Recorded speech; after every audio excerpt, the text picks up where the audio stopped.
Hello guys, good morning. Ngayon magluluto tayo ng French toast. Ito yung ating mga kakailanganin na ingredients. So, gagamitin. Meron tayong star margarine dito or kahit anong pwedeng pamprito guys. Pwedeng mantika or butter, margarine. Ito kasi meron akong sobrang star margarine dito. So, ito yung gagamitin natin pamprito. At meron tayong honey. Yan, honey bee. At may tatlong itlog tayo dito. At yung loaf bread. Kahit anong klaseng loaf bread guys. Ayan. Ang almusal natin tong lulutuin natin.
Ayan guys, wag mo lang biglain yung yung apoy niya para hindi siya masyadong masunog kasi meron siyang honey, matamis yung honey kaya madali siyang masunog.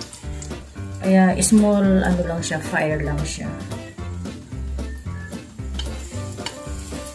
Ayun, pwede na siya.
Yan guys, luto na yung ating French toast. Ayan, at mag-aalmusal na tayo.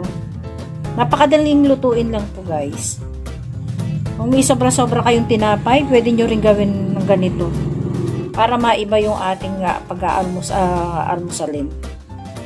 Ayan, ang ating French toast.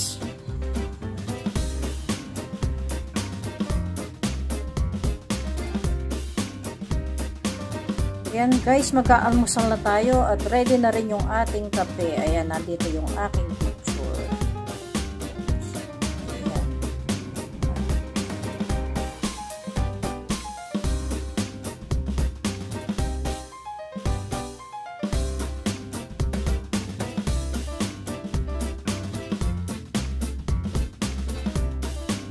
Ayan. Ayan, sa lahat po ng mga patuloy na nanonood sa aking mga video, maraming salamat po sa inyong lahat.